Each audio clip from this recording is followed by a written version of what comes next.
मैं अपने कमरे में बनी मंदिर के सामने बैठी थी और अपने पति की तरक्की और ज़िंदगी के लिए प्रार्थना कर रही थी कि तभी नौकरानी खाना लेकर कमरे में चली आई। उसने मुझे मंदिर के सामने बैठे देखा तो कहने लगी कि तुम कैसी पत्नी हो, अपने पति के लिए कुछ करती क्यों नहीं? तुम्हें देखती हूँ तो अफसोस होता है, आखिर अपने पति को बचाने के लिए कुछ क्यों नहीं करती हो?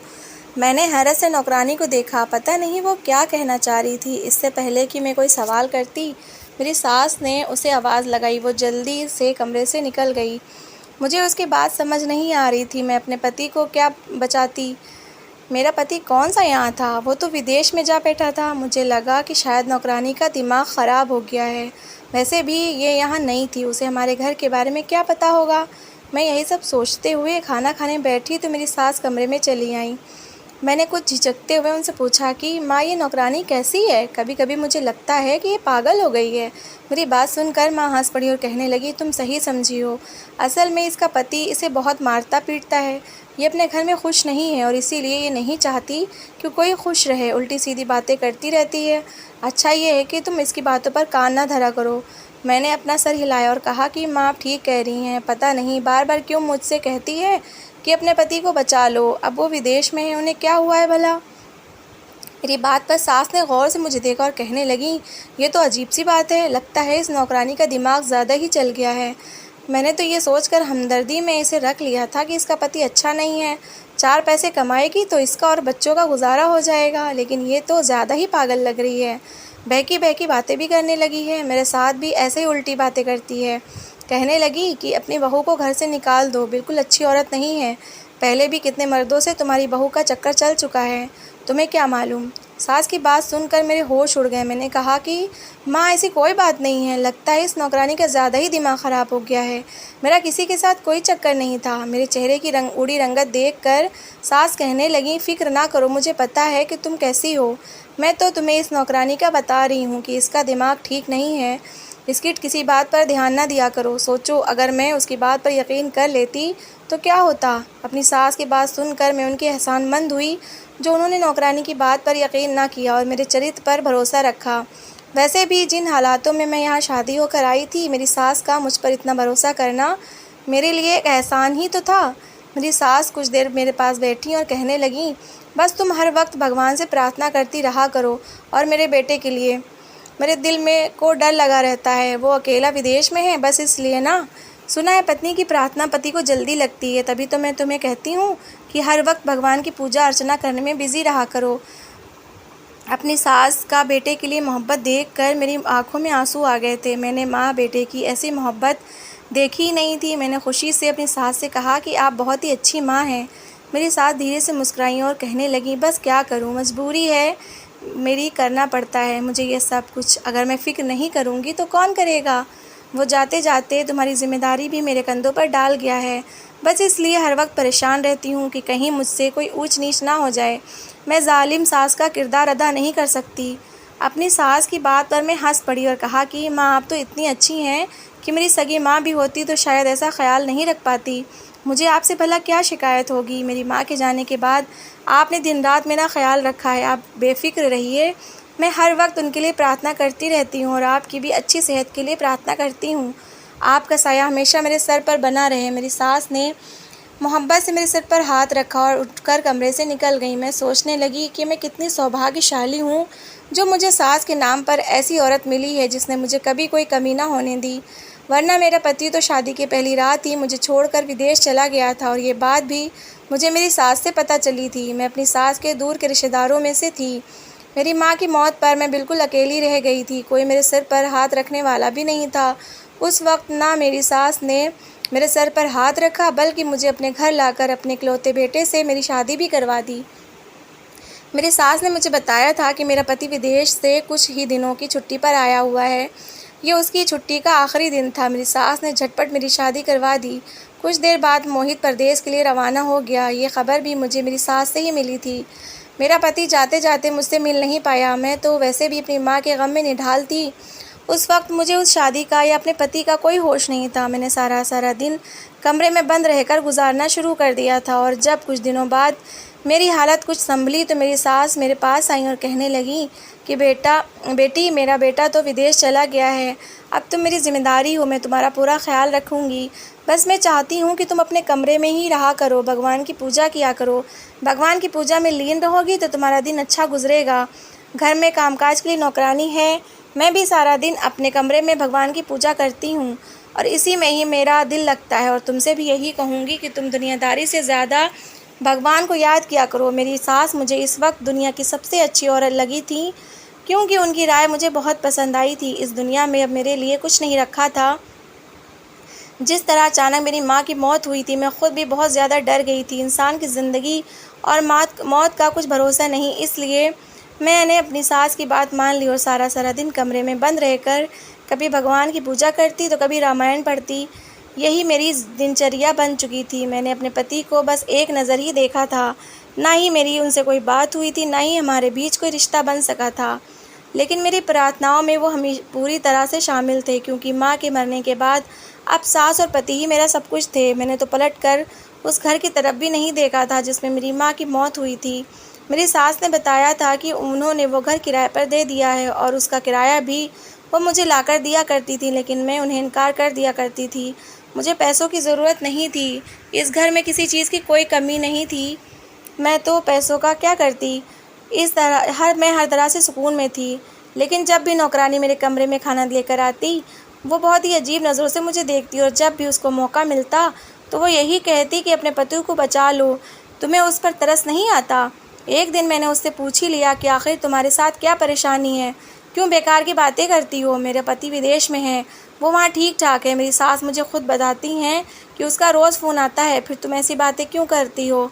उस नौकरानी ने अपनी उंगलियां मरोड़ी और कहने लगी, अच्छा तो फिर आपकी सास आपसे साहब की बात क्यों नहीं करवाती। अगर साहब उनके बेटे हैं तो आपकी भी तो कुछ है ना, वो रोज़ाना खुद ही बात कर लेती हैं। क्या उन्होंने कभी आपसे पूछा है आपको अपने पति से बात करनी है या नहीं। नौकरानी की बात पर मैं चौंक उठी। नहीं, कभी ऐसा कुछ भी नहीं हुआ था। लेकिन शायद ऐसा इसलिए था क्योंकि मेरी तो अपने पति से शादी के बाद कोई बात ही नहीं थी।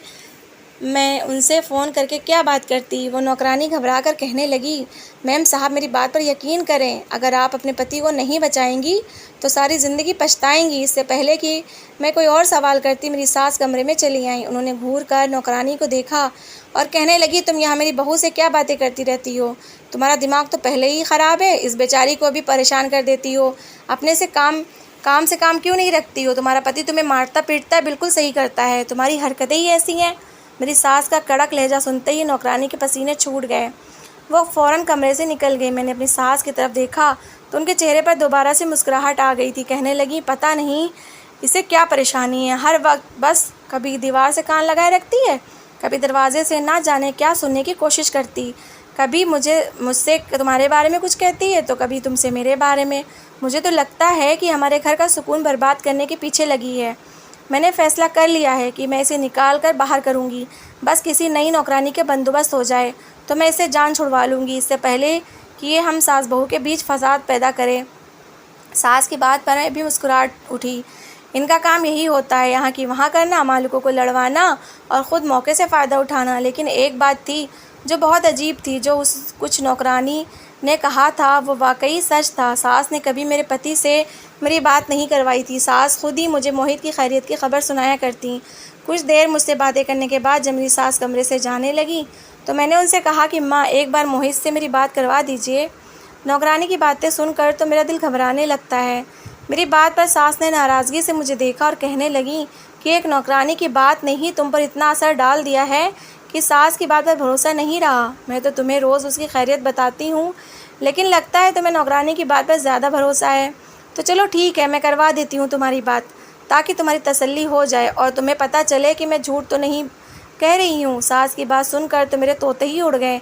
उन्होंने मेरी बात को दिल पे ले लिया था। मैंने फ़ौरन कहा कि नहीं, मेरा ये मतलब नहीं था, मैं तो बस ऐसे ही कह रही थी कि मुझे आपकी बात का पूरा भरोसा है। मेरी सास कहने लगी कि बेटी वो ज़रा ज़्यादा शर्मीला सा बच्चा है और फिर तुमसे शादी के बाद वो यहाँ रहा भी नहीं है, इसलिए वो ख़ुद भी तुमसे बात करने से कतराता है। मैं भी उसे ज़बरदस्ती नहीं करती। जब छुट्टियों पर यहाँ आएगा 2 साल बाद तो तुम फिर दोनों अच्छे से अपना रिश्ते को बना लेना। बल्कि मैं तो कहती हूँ तुम दोनों की दोबारा शादी धूमधाम से करूँगी। उस वक्त बस जल्दबाजी में मैंने ये फ़ैसला कर लिया था। सास की बात पर मैं शर्मा गई थी। वो मेरे बारे में इतना सोच रही थी और मैं पता नहीं क्या क्या समझ रही थी। मैंने सास से कहा कि उनकी मुझसे बात करवाने की कोई ज़रूरत नहीं है। अगर वो शर्माते हैं तो मुझे भी अच्छा नहीं लगेगा इस तरह बात करना। जब वो यहाँ आएंगे आप हमारी फिर से शादी करवा दीजिएगा ताकि हम सही तरह से अपनी शादी की शुरुआत कर सकें। मेरी सास ने फ़ौरन खुश होकर मेरे सर पर हाथ रखा और ढेरों दुआएं दे डाली। मेरी और मोहित की शादी को 2 महीने होने वाले थे और इन 2 महीनों में मैंने अपनी सास का एक ऐसा रूप देखा था कि कभी कभी तो मैं हैरान हो जाती। एक सास होकर भी वो बहुत मोहब्बत करने वाली और ख्याल रखने वाली थी। मैंने नौकरानी की बात को अपने दिमाग से झटक दिया और अपनी पूजा अर्चना में लीन हो गई। इस बात को हफ्ता ही गुजरा था कि एक रात मेरी नींद में से आँख खुली और मुझे अजीब सी आवाज़ें सुनाई दी। मुझे समझ नहीं आ रहा था कि ये कैसी आवाज़ है। कुछ ही देर में आवाज़ें ख़त्म भी हो गईं, लेकिन मेरे अंदर एक हलचल सी पैदा हो गई। घर में मेरी सास और मेरे अलावा तो कोई भी नहीं था। फिर ये आवाज़ किसकी थी? जब कुछ समझ नहीं आया तो मैं दबे पाँव अपने कमरे से बाहर निकल आई। ये घर अच्छा खासा बड़ा था। मैं दबे पाँव चलती हुई यहाँ वहाँ देख रही थी कि कहीं कोई गड़बड़ तो नहीं, कोई चोर तो नहीं घुस आया। मुझे ऐसा लगा था जैसे किसी आदमी की आवाज़ है। मैंने एहतियात के लिए हाथ में डंडा भी पकड़ लिया। चलते चलते मैं अपनी सास के कमरे के दरवाजे पर पहुंची तो मुझे लगा कि कमरे का दरवाज़ा थोड़ा सा खुला हुआ है। मैंने हल्के से दरवाज़ा खोला तो वो खुलता ही चला गया। कमरे के अंदर मेरी सास मौजूद नहीं थी, लेकिन बिस्तर पर एक ऐसी चीज़ पड़ी थी जिसने मेरा ध्यान अपनी तरफ खींच लिया था। मैं धीरे धीरे बिस्तर की तरफ बढ़ी। जैसे ही मैंने उस चीज़ को उठाकर देखा तो परेशान हो गई। वहाँ तो मेरी सास और मेरे पति की। मैंने सोचा भी नहीं था कि मुझे अपनी सास के कमरे में ऐसी कोई चीज़ मिलेगी। मैंने यहाँ वहाँ देखा, मेरी सास कहीं नहीं थी। और फिर मुझे ऐसा लगा कि जैसे मेरी सास के कमरे में बने स्टोर से कुछ आवाज़ आ रही हो। मैं बहुत खामोशी से स्टोर रूम के दरवाजे पर पहुँची और ये देखकर हैरान रह गई कि उस स्टोर से एक दरवाज़ा बाहर की तरफ खुलता था और ये घर का पिछला हिस्सा था। लॉन की तरफ मुझे बहुत हैरत हो रही थी। उस दरवाजे से होती हुई लॉन की तरफ पहुँची तो मैंने देखा कि मेरी सास एक आदमी से बातचीत में बिज़ी हैं और मैंने फिर उन दोनों की सारी बातें सुन ली। मुझे अपने कानों पर यकीन नहीं आया और जब हर चीज़ से पूरी तरह पर्दा उठा तो मुझे समझ आया कि वो नौकरानी मुझसे क्या कहना चाहती थी। मैं ही बेवकूफ़ थी जो अपनी सास की बातों में आ गई थी। अपनी सास की झूठी मोहब्बत की पट्टी मेरी आंखों पर रस्सी की तरह बंधी हुई थी कि मुझे सामने का सच दिखाई नहीं दे रहा था। मैं जिस तरह खामोशी से वहाँ पहुँची थी उसी तरह वापसी पलट गई और सारे घर का नज़ारा लेना शुरू किया। काफ़ी सारे कमरे थे, एक के बाद एक सारे ही खुलते चले गए। तभी वहाँ पहुँच गई जहाँ मुझे बहुत पहले पहुँच जाना चाहिए था और इस कमरे में मेरा पति रस्सियों से जकड़ा बंधा हुआ था। मुझे देखकर उसका शरीर झटके लेने लगा। वो मुझे अपनी तरफ पुकारना चाहता था। मैंने फ़ौरन कमरे का दरवाज़ा अंदर से लॉक किया और भागकर उसकी सारी रस्सियाँ खोल दीं। उसकी हालत काफ़ी ख़राब थी, वो सूख कर काटा हो रहा था। मैंने पास रखा जग गिलास उठाकर उसे पानी पिलाया तो वो खुद से पानी पीने का काबिल भी नहीं था। पता नहीं कितने दिन से वो यहाँ इसी तरह बंद था। जब उसकी हालत कुछ बेहतर हुई तो मैंने उससे पूछा कि ये सब क्या है। वैसे तो मैं काफ़ी हद तक सच जान चुकी थी। अपनी सास की वो चीज़ भी मुझे मिल गई थी जिसने मुझ पर हर बात को खोल कर रख दिया था और फिर मेरे पति ने हर बात मुझे बता दी। मुझे यकीन ही नहीं आ रहा था कि कोई इंसान इस तरह गिरगिट की तरह रंग बदल सकता है। मेरी सास ने तो अपने ऊपर खोल चढ़ा रखे थे। सारा सच जानते ही मैंने अपने पति से कहा कि मैं अकेली कुछ नहीं कर सकती, आप यहाँ इसी तरह बंधे रहें और मैं अपने कमरे में जाकर कोई तरीका सोचती हूँ। मेरे पति ने मुझे समझाया कि मुझे क्या करना है और फिर मैंने वही किया। अपने कमरे में चली आई, नौकरानी से उसका मोबाइल लिया और पुलिस को कॉल करके सारी सच्चाई बता दी। आधे घंटे में पुलिस के सायरन हर तरफ गूंजने लगे थे। मेरी गवाही पर पुलिस चली आई थी। घर की तलाशी लेकर मेरे पति को आज़ाद करवा लिया गया। पुलिस वालों ने मेरी सास को गिरफ्तार कर लिया। मेरी सास ने गुस्से से मुझे देखा और कहने लगी, मैंने तुझ जैसी बेसहारा लड़की को अपने घर में जगह दी, इज्जत की ज़िंदगी दी और तूने मेरी ही पीठ में चाकू ठोक दिया। मेरी सास की बात सुनते ही मोहित कहने लगे, मेरे बाप ने भी बेसहारा समझकर आपसे शादी की थी, आपको हमारे घर में इज्जत की ज़िंदगी दी थी। मैंने आपको माँ का दर्जा दिया था, लेकिन आपने क्या किया? आपने भी तो रिश्तों का मान ना रखा। मैं आपका सौतेला बेटा था, लेकिन इसका ये मतलब तो नहीं था कि आप मुझे ही रस्सियों से बांध कर कमरे में डाल देती। मेरी शादी के नाम पर एक खेल रचा ताकि सारी जायदाद आपको हासिल हो जाती। मेरी सास चीख कर कहने लगी, हाँ, मैंने ये सब दौलत के लिए किया है। मुझे नफ़रत है तुमसे, पहले दिन से तुम किसी और की औलाद थे। मैं तुम्हें क्यों अपनाती, लेकिन तुम माँ माँ कहकर मेरे आगे पीछे फिरते हो। मेरा दिल जल कर राख हो जाता। जैसे ही तुम्हारा बाप मरा, मैंने सोचा तुम्हें भी रास्ते से हटा दूंगी, फिर सारी जायदाद मेरी हो जाएगी। लेकिन तुम्हारे बाप के दिमाग में तो ना जाने कौन सा कीड़ा था, उसने मरते मरते सारी जायदाद न मेरे नाम की और न ही तुम्हारे, बल्कि वो लिख कर चला गया कि जब बहू तुम्हारी शादी होगी और तुम्हारी शादी का 1 साल होगा, उस वक्त जायदाद तुम्हारी पत्नी को मिलेगी। तुम्हारे बाप ने ऐसा इसलिए लिखा था क्योंकि उन्होंने तुम्हारा रिश्ता अपने दोस्त की बेटी से तय किया था और वो चाहते थे कि तुम्हारी शादी उसी से हो। लेकिन अगर तुम्हारी शादी उससे हो जाती तो कभी मैं दौलत की हकदार न बनती। हाँ, अगर मैं माही को बेवकूफ़ बनाए रखती तो वो खुद अपने हाथों से सारे पेपर्स पर साइन कर देती। तो इसलिए मैंने अपनी मर्ज़ी से इस गरीब लड़की से तुम्हारी शादी करवाई थी और सारी दुनिया को यही बताया था कि मेरा बेटा विदेश चला गया, और वकील साहब भी यही सब जानते थे।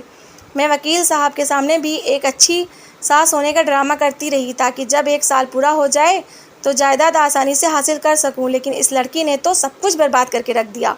मेरे सालों की मेहनत बर्बाद हो गई। मेरी सास ने खुद ही अपना सारा गुनाह कबूल कर लिया था और पुलिस उन्हें लेकर चली गई। मोहित ने मोहब्बत से मुझे अपने गले से लगा लिया और कहने लगे कि मैंने बस तुम्हें शादी वाले दिन ही देखा था। उस वक्त तक भी मुझे अपनी माँ के इरादों का नहीं पता था। मुझे यही लगा था कि वह तुम्हें बेसहारा समझकर घर लाई हैं। लेकिन शादी होते ही उन्होंने ज़बरदस्ती मुझे कमरे में बांध दिया और बताया कि अब वो मुझे 1 साल बाद खुलेंगी, जब जायदाद उनके नाम हो जाएगी।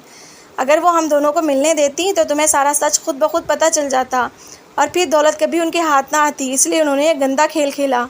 मैंने मोहित को बताया कि मैं माँ के कमरे में गई, तब वहाँ मुझे बेड पर एक फ़ाइल मिली जिसमें ये सारी बातें लिखी थीं कि मेरे ससुर ने अपनी जायदाद अपनी बहू के नाम लिखी है और मेरी सास ने दूसरे पेपर्स भी तैयार करवा लिए थे जिसमें वो जायदाद वापस उनके नाम हो जाती, और वहाँ मेरी सास के साथ साथ आपके सिग्नेचर भी थे। इस बात ने मुझे हिलाकर रख दिया। मुझे लगा था कि कोई ना कोई गड़बड़ ज़रूर है और फिर मुझे सच का पता चल ही गया। मोहित कहने लगे कि झूठ कितना ही ताकतवर क्यों ना हो, सच के सामने हमेशा छोटा ही होता है। और देख लो, मेरी सौतेली माँ का सारा कच्चा चिट्ठा भी जल्दी खुलकर सामने आ गया। आज मैं और मेरे पति और एक अच्छी ज़िंदगी गुजार रहे हैं। मेरी सास लाखों सलाखों के पीछे हैं। काश कि वो इतनी अच्छी होती कि जितना कि उन्होंने ड्रामा किया तो मैं खुद अपने हाथों सब कुछ उनके हवाले कर देती। मैं तो उनके अंदर अपनी माँ को तलाश करती थी, लेकिन उनकी हवस ने सब कुछ मिटा दिया था। मैंने आज तक हमेशा किताबों में पढ़ा था कि लालच बुरी बला है और लालच का अंजाम भी ही बुरा होता है, मगर अब मैंने अपनी ज़िंदगी में ये सब कुछ देख भी लिया था और मुझे इस बात पर 100% यकीन आ गया था कि लालच का अंजाम बुरा ही होता है। आप लोगों की क्या राय है? तो दोस्तों, कैसी लगी आपको मेरी कहानी? अगर कहानी अच्छी लगी है तो प्लीज़ इसे लाइक करिएगा और शेयर करिएगा और अपनी राय कमेंट बॉक्स में ज़रूर दीजिएगा, और अच्छी अच्छी कहानियाँ सुनने के लिए मेरा चैनल सब्सक्राइब करिएगा। Thanks for watching.